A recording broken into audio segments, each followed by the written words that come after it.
Hey class, this is Professor Nick Sensky at UNC Charlotte, and this is week 13 of computational methods.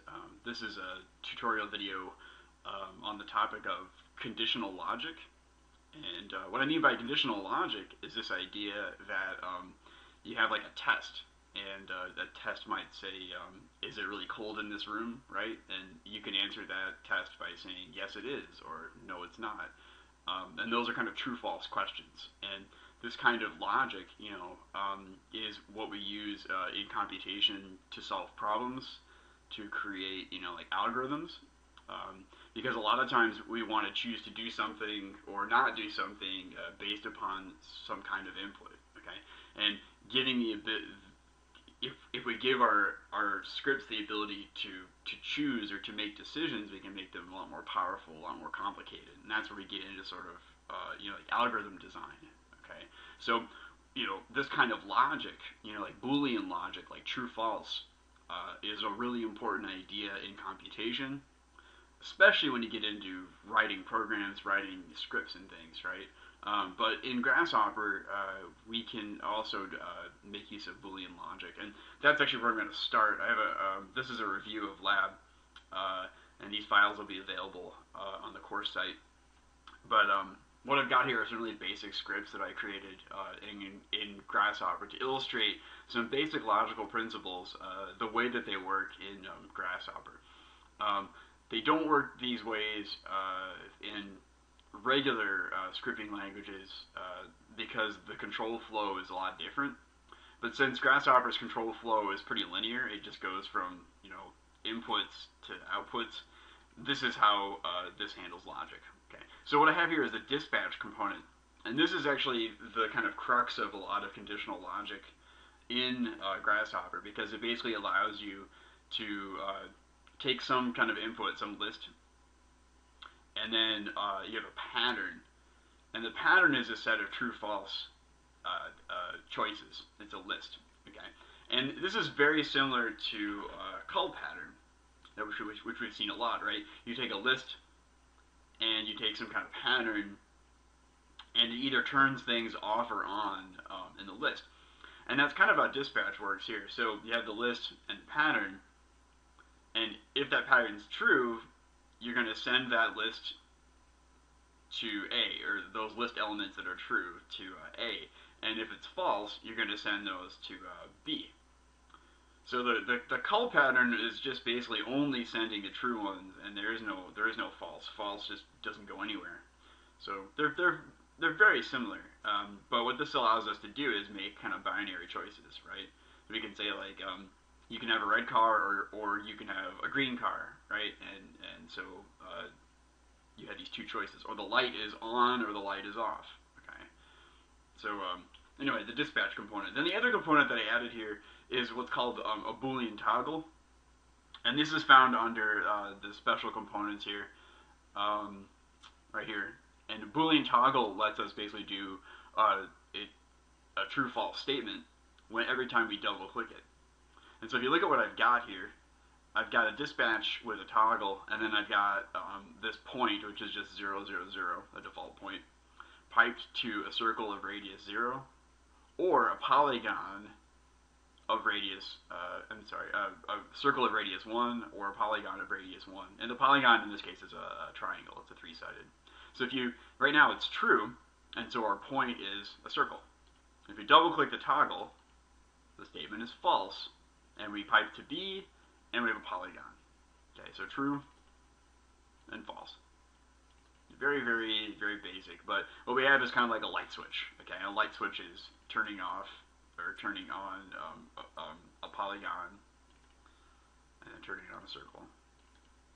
Okay, so that's just basic Boolean logic. Okay, let's go ahead and turn preview off for those.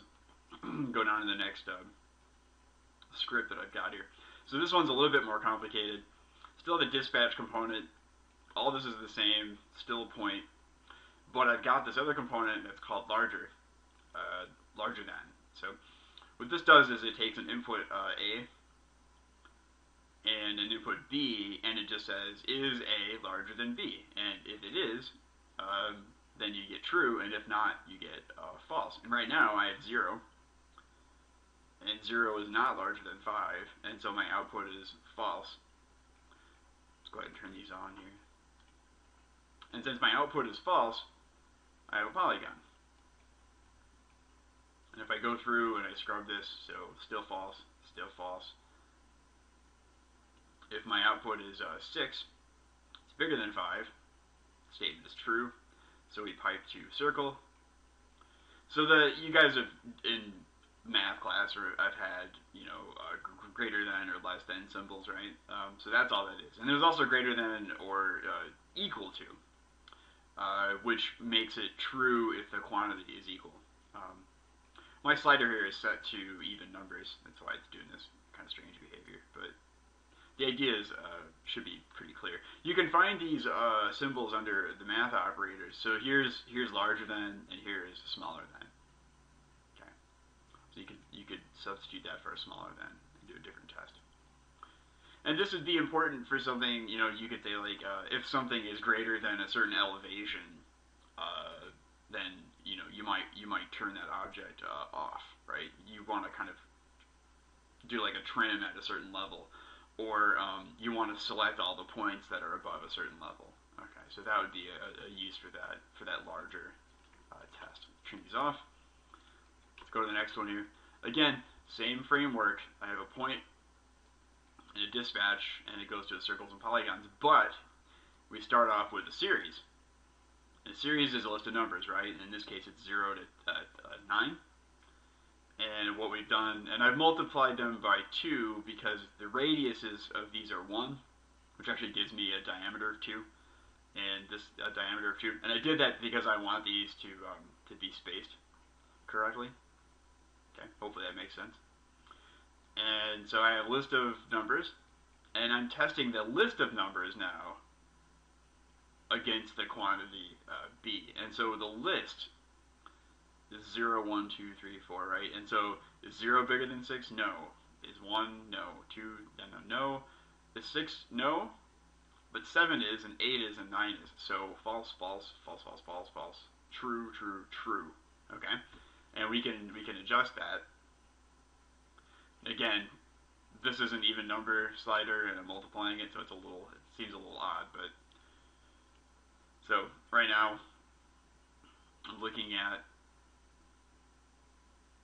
is 0 greater than 0? No. It would be equal. Now I got 2, right? So is 0 greater than 2? No. 1, 2, no. 3, 4, all these are true. So this kind of allows us the ability. Now, you could do this with like 2 cull patterns. Like I could cull this half of the list and then pipe it. I could cull that half and then pipe it. But the dispatch is a much faster way to do it. We want something in each of these like positions in the list, and this allows us to kind of select that parametrically.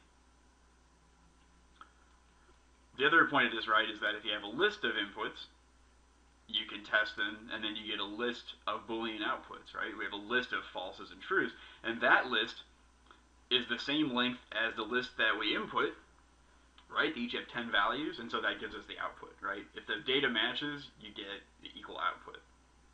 3 points are distributed here, 7 points are distributed here. Okay, let's go to the next one.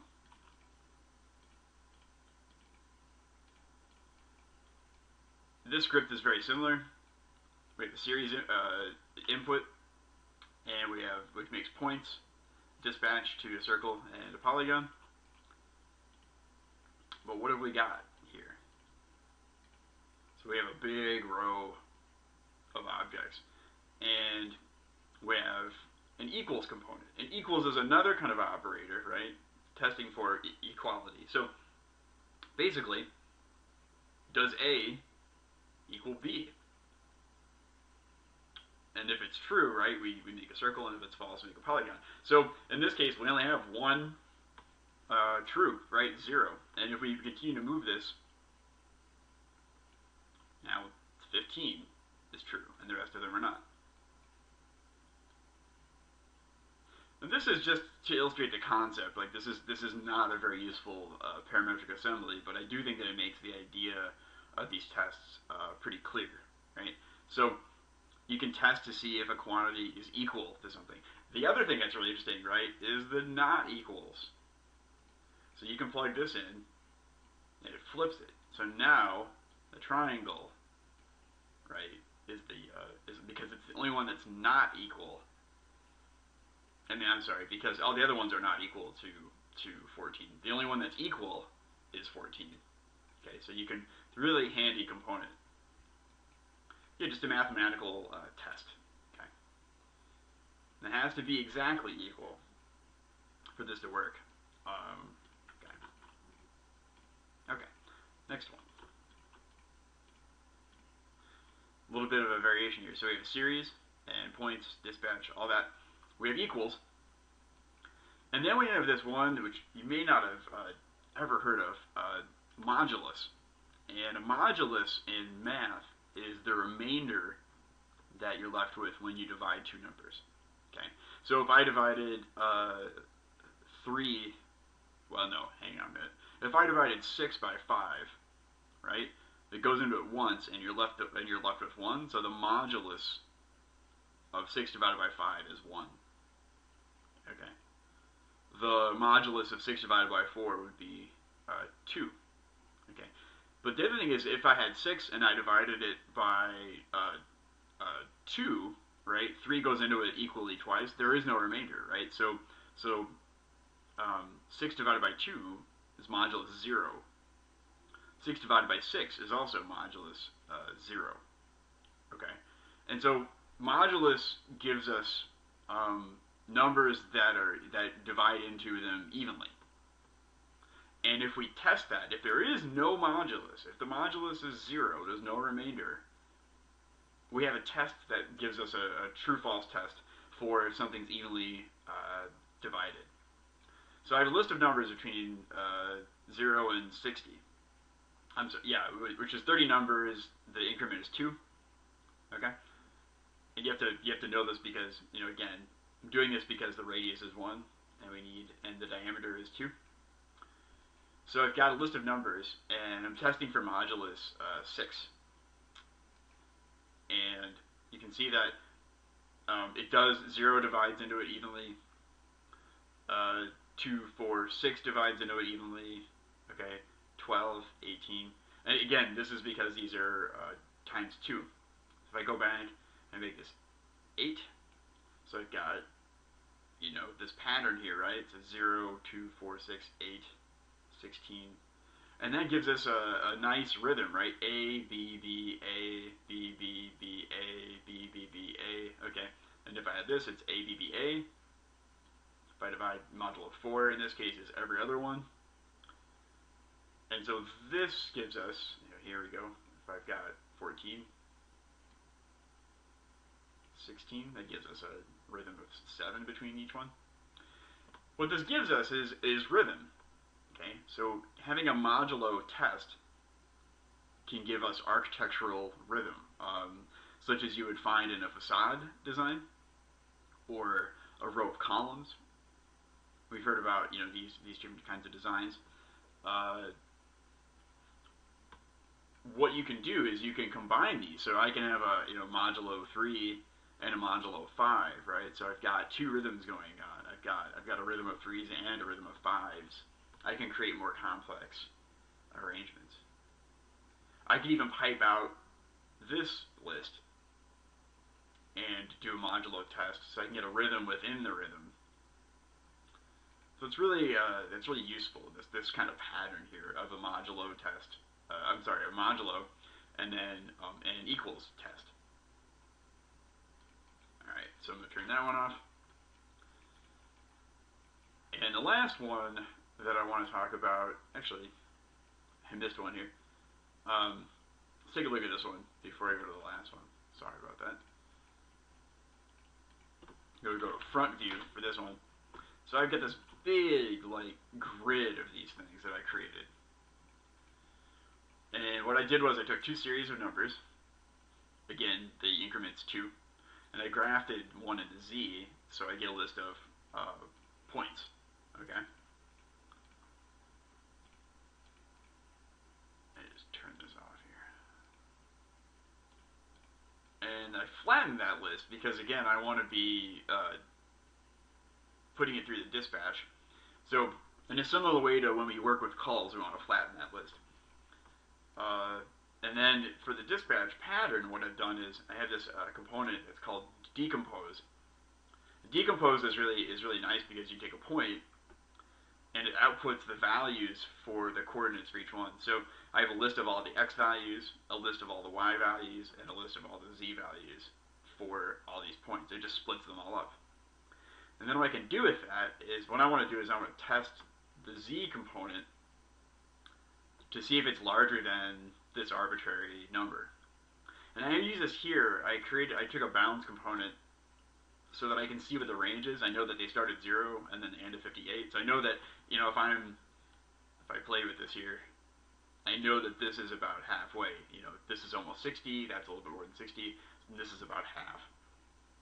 So you can see that if this is z of 0, and that's z58, right, there's the divider at about 31. And that's, so the true ones, the ones that are greater, are up here, and the false ones, the ones that are below that number in the z, are there. And so we're actually testing the coordinate, the location of each of these points, and we're sorting them out. Okay. And again, this is just a conceptual demonstration, not exactly very useful for architecture, but you get the idea that we can get information from our objects and we can test them, and that allows us to make choices about them. You can see if I raise the whole collection here, I'm changing the initial z. It's almost like there's like a water line or something.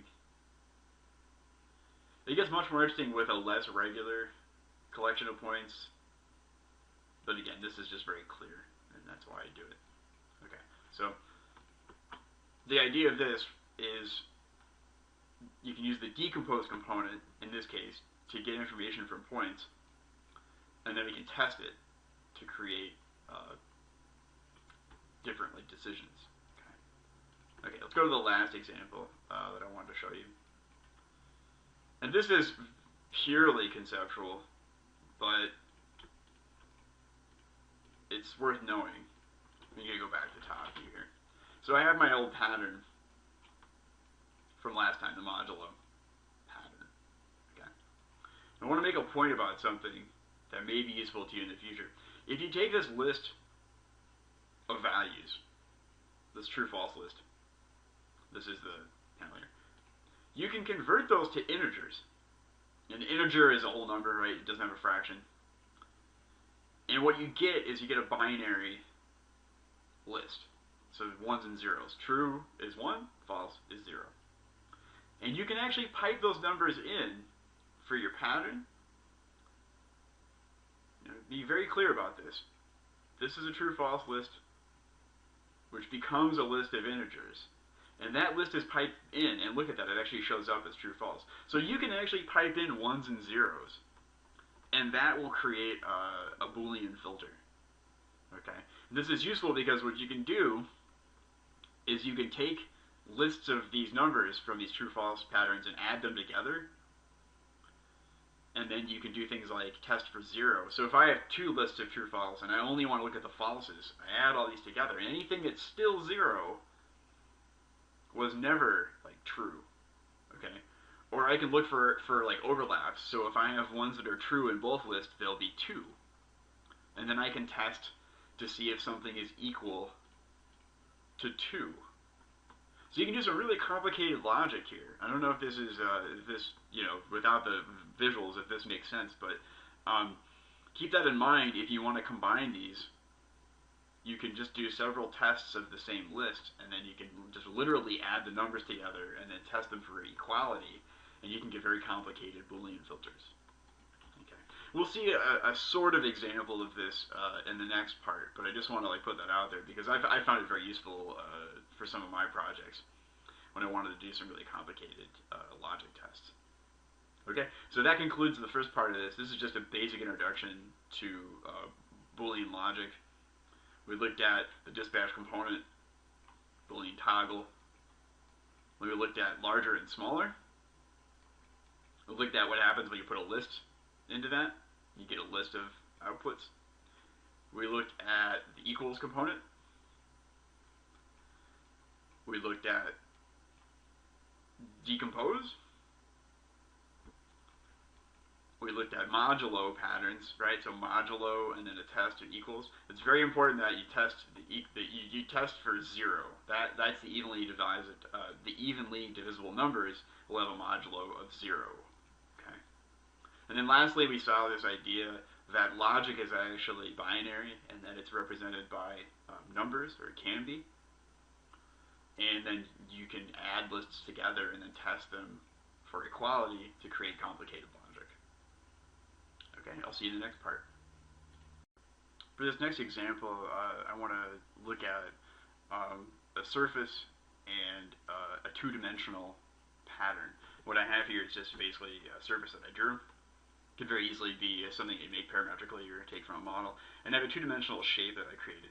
And what I'm going to do with this is I'm going to do some Boolean tests again, and I'm going to use that to alter the pattern that's on the surface. And I think as I begin to show this, you'll see some of the applications. So what I have is I've subdivided the surface, or I've done a divide surface component, which basically just creates points on the surface. And then I have this curve that I'm going to reference here, and I have this component that's called containment. And if I go into this curve under analysis, I can find it here. And it says test a point for curve region containment. So we basically look to see whether a point is inside or outside or on a curve. Makes sense? So I have the points and the curve, and what I get here is I get a containment range. And if you look very closely at this, it gives you a list, an index of the point to region relationship. If the number it returns is 0, they're coincident, which means they actually touch each other. That's kind of rare. 1 means it's inside the curve, and 2 means it's outside of the curve. And I think it is understandable that this works best, or probably only works, when you have a closed curve. Otherwise, how do you know what's inside and what's outside? Okay. So this list actually is a list of numbers, and it's like, look at the list right now. There's a couple of 2s, a couple of 1s in there. So we have a lot of points outside and a lot of points inside. Okay. And we can use that with a logic test, right? We can say, like, if a number is larger than 1, that would make it 2, and that would make it outside. Okay. We could also say equals 2 or something, but let's just, we're going to use this test for now. And we have a dispatch, so we have the list of points, right, which I flattened, by the way, and then I have the filter, and one collection of points is the outside, and the other collection of points is the inside. Pretty handy. And I can actually move this thing around, right, because it's parametric. I create planes for those, and I use that to create circles. And if I hide all this stuff, the result is like this kind of pattern. So because the other set of circles is a slightly smaller radius. So that's pretty cool. You could do other things with it too. Like you could actually just do one set of circles and not the other. Just have nothing. You could have it be a different shape, right? So that's just a simple test. You could have only where it's inside the region. It's pretty cool. It can be kind of a nice modeling aid too. It's not exactly useful parametrically necessarily, but so that's the idea of just using containment as a test. The three-dimensional variety of this, which I will not talk about in the video, but I will have scripts up for that on the site, would use the inside component, so you can actually test to see whether something is inside of a boundary representation, a B-rep, or not. So if you had, it has to be a closed shape again, so like a sphere or some kind of lofty thing that you created, you can test whether a point is inside or outside, and that's going to return similar values to containment. Okay, so 2D containment, 3D, you want to test the inside component. Okay, just for fun, I've got an example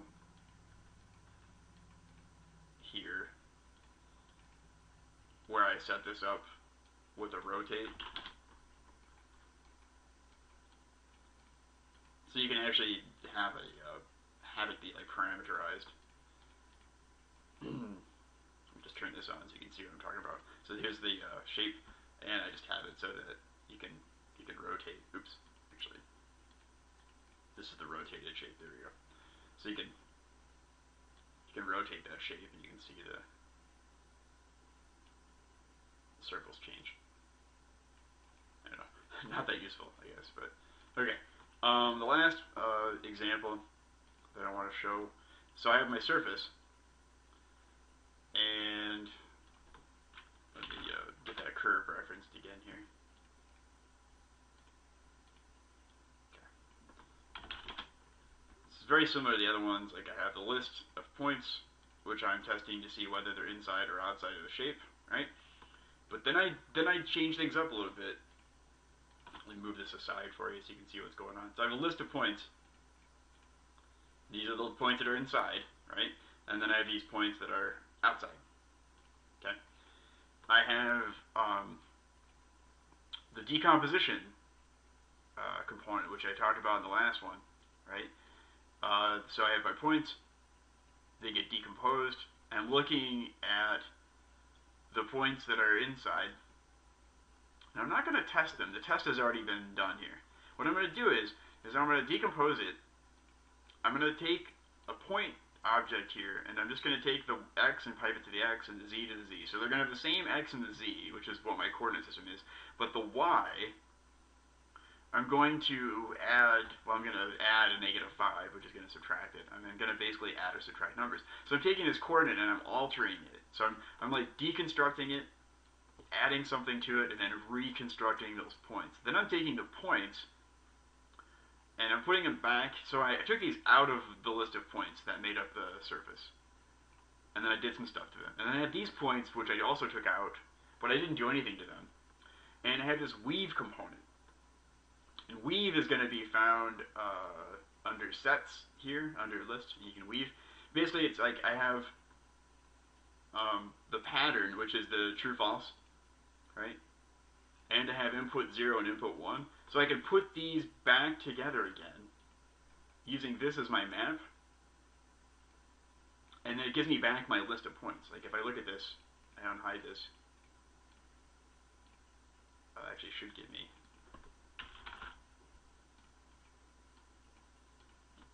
I don't know why it's doing that, but it should give me everything. It's just, oh, I know, because I've got all these other ones turned on. That's why. Yeah. So that gives me all the points. You see these all turn green. They're different shades of green, but anyway, so I've woven them back together again into a new list. So I took them apart, put them back together again, and then I have a surface grid, which basically takes points and creates a surface. And I'll show you what the result of that is. It doesn't look like anything, right? But if I go and I adjust my points here, it gives me a 3D surface. And that surface is the shape.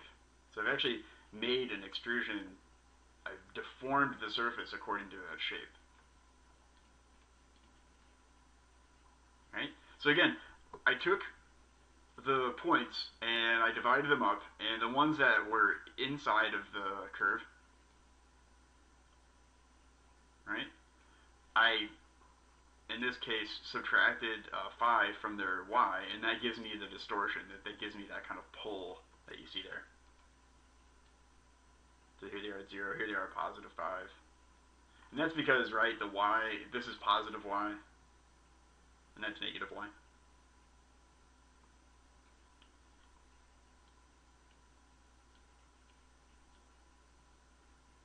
Pretty cool, though. And again, I just decomposed it, and then I altered it, put it back together again, woven it, and then I rebuilt it as a grid. So this idea of, like, you can't just move points in a surface and have it deform the surface. You actually have to take the points out, do something to them, and then rebuild the surface, and that gives you the deformation. It's not the way a lot of other programs work, but it's how Grasshopper works. So You'll notice though that when we created the list of points, we used a U of 20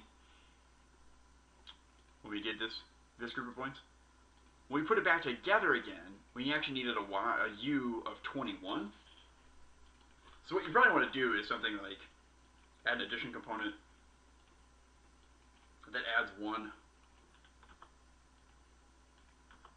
Oops. Oh. Not paying attention to my keyboard. Here it goes. 1 and 1, and we'll just pipe this into that, and we get 21. So no matter what the scale of it is, then we don't have to worry about it. We just create a dependency there. Okay, that way it's parametric. You could do this three-dimensionally.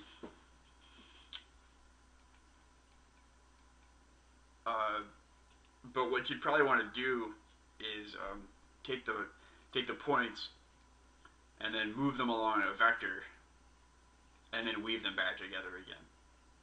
Okay, this works because it's in a XYZ plane, and it works with a two-dimensional shape. In any case, though, the big idea is this idea of taking apart something, a list of points, modifying it, and putting it back together again to get your surface. That's a really valuable pattern in Grasshopper. And it shows off conditional logic. Okay, what's inside, what's not inside. So that's a pretty simple example, but I think you can find a lot of uses for it in your projects. You could do other kinds of tests too, like attractors, and have them deform this geometry. So you can look at like where the sun intersects your project, or where it meets another kind of like conditional test, and then have that deform a surface. All right, that concludes this part. I'll see you in the next one. Another demonstration of conditional logic is sort of sorting things out, or like filtering things. And it can be useful in architecture, especially when you're creating diagrams or you want to visually sort through some data.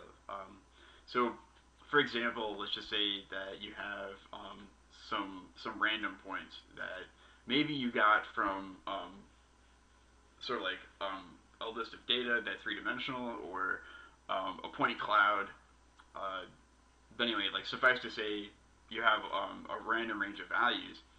What I've done is I have a box, and I'm using that with a populate 3D component. So I take a region, which is the box, and I say how many points I want, and it gives me a random collection of points. And this might be useful because you want some random distribution for an element in your design, but let's say you want to make it parametric, like you want to sort of sort this out. It's not a very like interesting example, but it's going to be very clear. So I'm going to hide this box here. So I have a bunch of points. And what I can do is I can decompose those points, take the x value for those, and I can test to see whether they're larger than or smaller than the value, and then I'm going to cull the ones that are not. And what you end up with is, in effect, make sure it's all turned off, that's like this. You can kind of wipe these points left and right, because you're filtering them out when they're not with that threshold. So that's the x vector. I could go through and I could do it for the z, right? And I could say I want to eliminate all the points that are beyond that. But this might be kind of an animation, or this might be again just kind of a way of, you had some random points, but you want to filter them maybe after the fact. You can use logic to do that parametrically. Okay. So just a simple call pattern with those points. The other demonstration I want to show you might be useful. Let's say if you have a three-dimensional model of a city, and you wanted to sort it out so that you can understand it a little bit better. So I have a surface. And what I did was I divided it into a grid. I'm going to go ahead and hide this actually. And then what I did with that was I randomly reduced it. So I just removed a lot of the cells in it, just to give me something to play with here. So that's a random reduce here. And then what I did was I got a bunch of random numbers. We'll talk about random next week. basically I take a list of, I need to know how many values I need, so I found the list length of that reduced list, and then I have random seed. And the range I inputted manually is from 5 to 50, and I basically extruded all these things. And this is just a rough kind of, let's assume this is a city model, right? Obviously there's going to be buildings that take up more than one block, but this is good enough for our purposes. So I've got this list. And what I did with that was I threw a box corners component on there. And what box corners does is it finds the 8 corners of a box. And that doesn't necessarily have to be a box. It's the corners. I believe it works with well, let's say you can take the bounding box of an object and then you can find the box corners of it. So it'll work with any arbitrary geometry. What this does for us really quickly though is it's an easy way to access the information about a point. And what I want one of the corners that's on the top of the box, because that's going to give me the z coordinate. It's going to give me the height of the object. So it's a quick way of finding out how high something is. Find the box corner. In this case, I'm going to grab the E corner. I'm going to decompose it, test the Z to see if it's larger than a certain thing, right? And then that gives me the dispatch list. Then the other thing that I did, what I want to do is I actually want to color these. So what I did was I added a mesh component, which is basically takes the surface and converts it to a mesh. And then to that I add a mesh color component, and I manually change the color. I went in and I changed the color. So these are red, and these are blue. Let me hide all this so you can get a good sense of this. But so the ones that are larger are red, and the ones that are not are blue. And so we can visually, as the numbers get lower, right, we can visually sort these out. And I can play with this experimentally until I find out which is the tallest. Those are very close together. Okay, anyway. So it's a way to quickly visually sort through the information or create a diagram of something like that. Any data that's associated with an object, right, can be used to test it, and then therefore can be used to color it.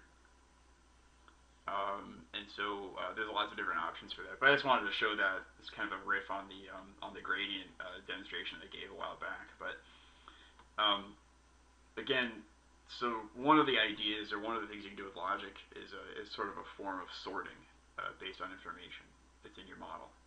Okay, I'll see you in the next part. For this next part, I want to show some more ways that Boolean logic can produce formal effects.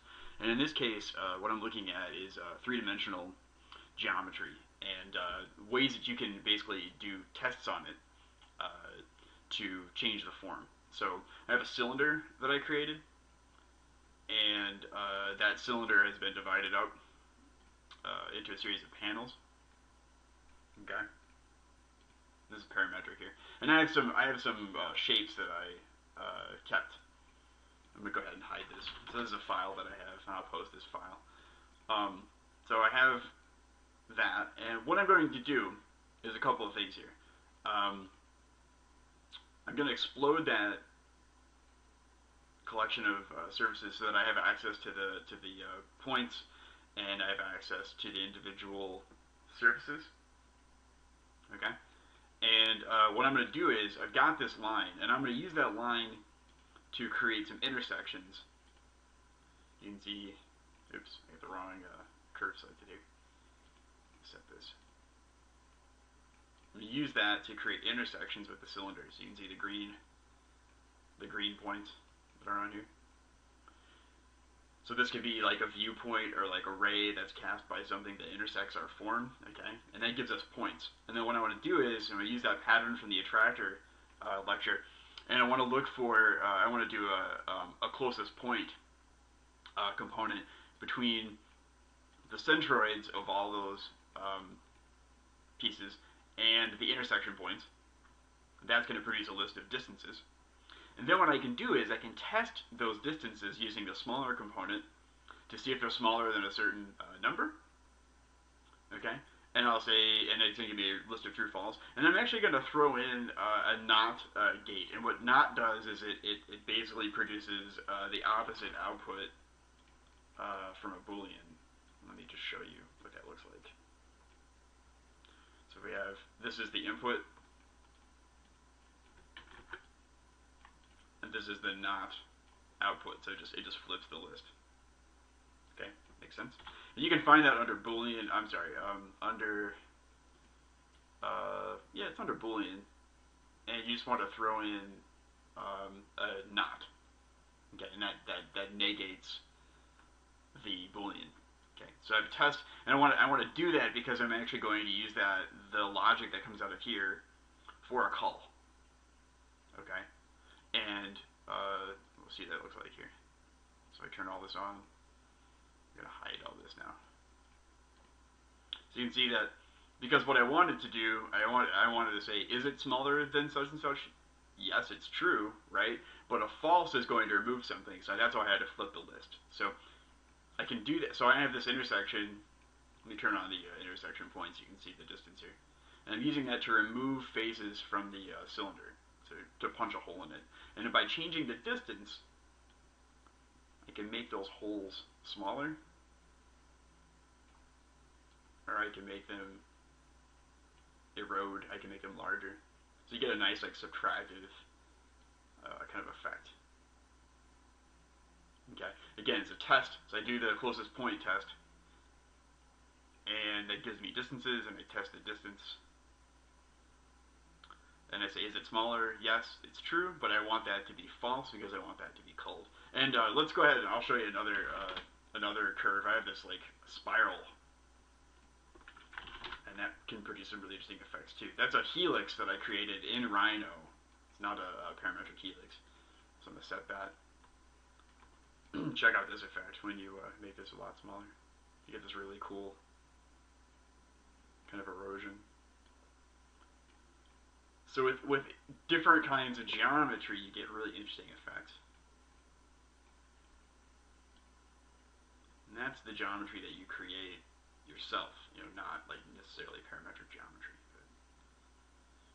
So that's a simple, like, an intersection test that results in a cull. Okay.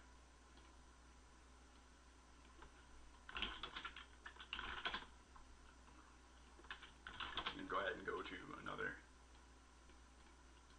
script. This one is a little bit more complicated. Similar idea though. In a reference, there we go. Looking for closest point, right? All that. What I'm using though is actually using a dispatch. So we're all the same all the way up to this point, except what I'm doing with that test now is I'm actually dispatching a list, and this is going to create the surface.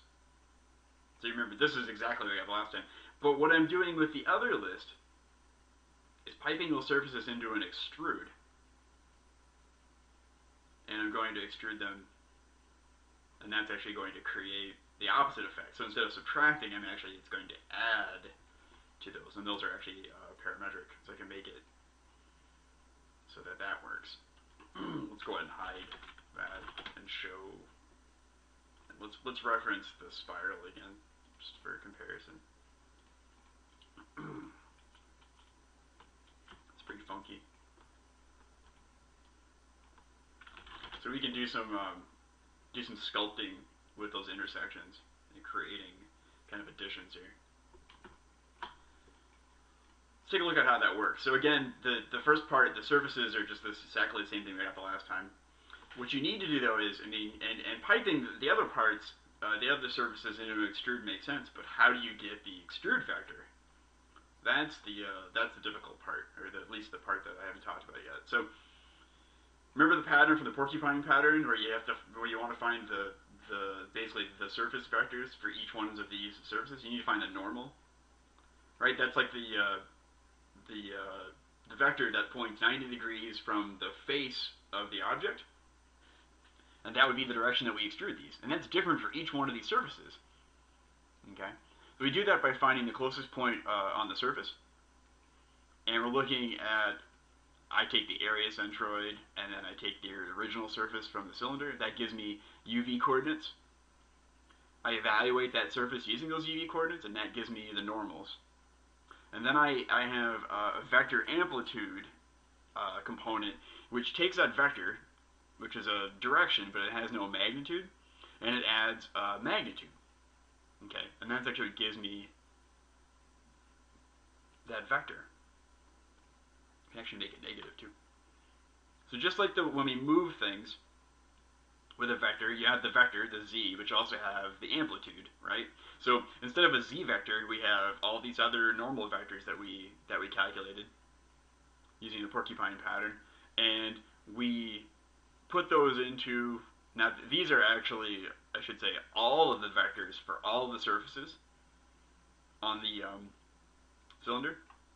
What I've done though is I piped them into a dispatch. I have a list of all the vectors, and I took this filter and I filtered them,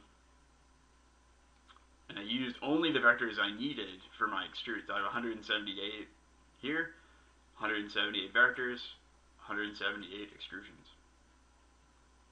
Okay, so we have the negative, like removal, we have subtractive modeling, we have additive modeling.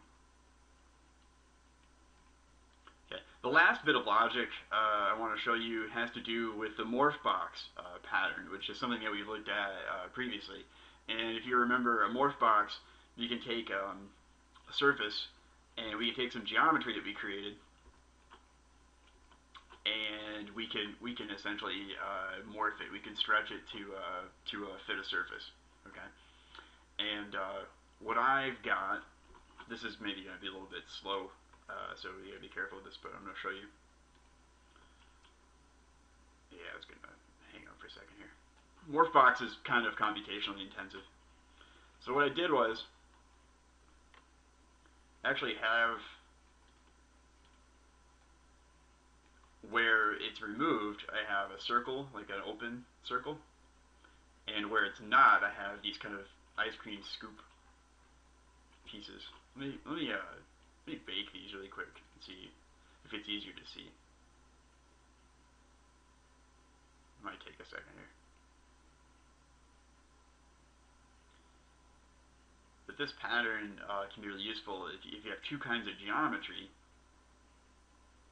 You can dispatch the two kinds of geometry based on some logic. Here we go. Go ahead and hide all this stuff. Not sure if that, so you can see that some of these are open and some of these are not.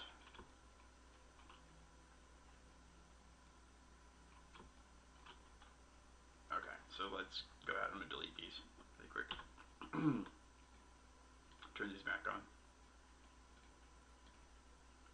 So let's take a look at, so this is the one pattern, right? This is the outside edge, which is the solid. This is the inside, which is the transparent kind of, the more open one. And this is the kind of curlicue, right? You can see we have our spiral, and our spiral is creating it. So it's like the pattern that we saw, only what we've done is we've taken the dispatch and we've taken a list of the surface boxes, right? The surface box creates the geometry for the morph box. It's basically an extrusion of the surface.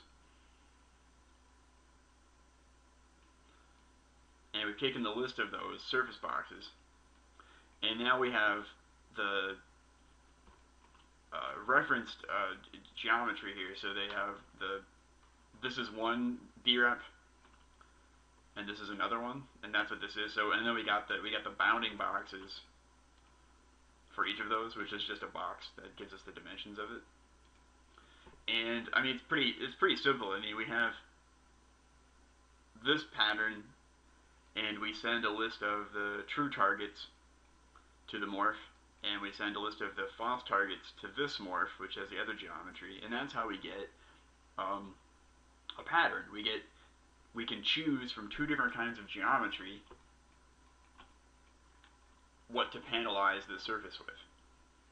And you can do this with lots of different. You could split the lists into different lists, and you could have different morph box geometry. Um, you could do this with different kinds of openings on a surface that you create that you then trim with. It's a pretty versatile pattern, but the idea is that you have one kind of thing and another kind of thing, and the logic is what separates them. And the morph box can be a pretty handy tool to do that. Okay, so that's been a tour of conditional logic. And again, this is all pretty conceptual stuff, but I hope this explains some of the major concepts, and it's something that you can apply in your designs. I'll see you soon.